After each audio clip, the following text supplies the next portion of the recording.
ግልጽነት በጎደለው የፋይናንስ አሰራርና በአመራር ችግር ምክንያት ከመስከረም 13 ቀን ጀምሮ ከግንቦት 7 ጋር ተለያይተናል ሲል የኢትዮጵያ ሕዝብ አርበኞች ግንባር አስታውቋል። አርበኞች ግንቦት 7 ንቅናቄ በበኩሉ ከየትኛውም ጥምረት አልተለያየንም እያለ ነው።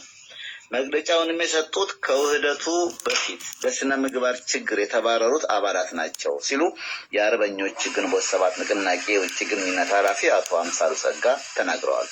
አስቴር በ1993 ዓ.ም ነበር በአራት የተለያዩ ድርጅቶች ጥምረት በበረሃ ውስጥ የተቋቋመው የኢትዮጵያ ሕዝብ አርበኞች ግንባር። በ2007 ዓ.ም ደግሞ ከግንቦት 7 ጋር ውህደት በመፍጠር ወደ አርበኞች ግንቦት 7 ለአንድነትና ለዲሞክራሲ ንቅናቄ በሚል ስያሜ ተቀየረ። ከውህደቱ ጀምሮ የመርህ ልዩነት ቢኖረን በሂደት ሊሻሻል ይችላል በማለትና ወቅቱ የሚጠይቀው ከውህደት ውጭ ሌላ አማራጭ ስላልነበረ ምቹ ሁኔታ እስኪፈጠር አብረን ቆይተናል። በቆይታችን ግን ግልጽነት የጎደለው የፋይናንስ አሰራርና የአመራር ችግር እየሰፋ መጣ።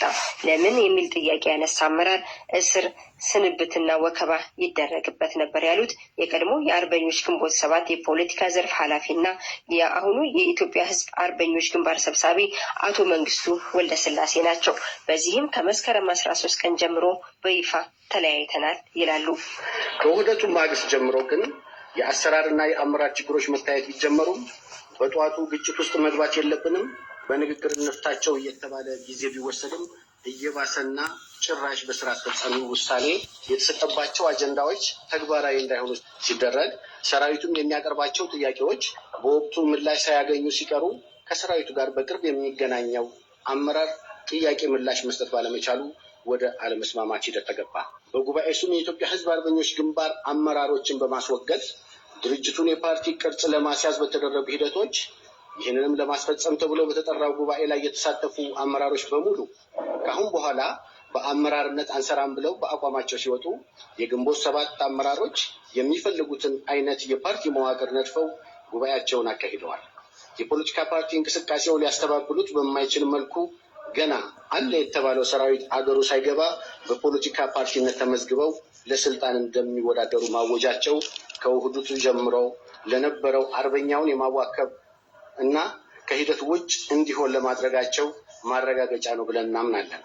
ወንድሞቻችንን ህይወታቸውን የሰጡለት የአርበኝነት ትግል ለስልጣን ጥመኞች መሸጋገሪያ ድልድይ አይሆንም በሚል በግንቦት 7 አመራሮች ምክንያት ድርጅቱን ጥለን ወጥተን በአገር ውስጥ የፋኖውን ትግል የተቀላቀልንም ሆነ በሌላ ድርጅት ተጠልለን የቆየን ታጋዮች የድርጅታችንን ህልውና ማረጋገጥ አለብን ብለን ከግንቦት 7 ጋር ለመለያየት ውሳኔ ላይ ደርሰናል። በሚቀጥለው አንድ ወር ውስጥ ድርጅታችን ጉባኤውን አድርጎ በቀጣይ የምንታገልለትን የትግል ስልት አቅጣጫ እናስቀምጣለን ያሉት አቶ መንግስቱ በውጭም ሆነ በሀገር ውስጥ ያላቸው የቀድሞ አባሎቻችን ከጎናችን እንድትቆሙ በማለት ጥሪ አስተላልፈዋል። ይህ በእንዲህ እንዳለ የአርበኞች ግንቦት 7 ንቅናቄ የውጭ ግንኙነት ኃላፊ አቶ አምሳሉ ጸጋን በስልክ ጠይቀን የአርበኞች ግንቦት 7 ንቅናቄ አልፈረሰም፣ የተሰጠውን መግለጫ ህጋዊነት የጎደለው ነው፣ መግለጫውን የሰጡት ከውህደቱ በፊት በስነ ምግባር የተባረሩ የቀድሞ የግንባሩ አባላት ናቸው ብለዋል። የውል ስምምነት ስላለንም በህግ እንጠይቃለን ብለዋል። ከ2 ዓመት በኋላ ምርጫ አደረግን። በምርጫውን ላይ ቴዎድሮስ ተመራ ተመረጠ።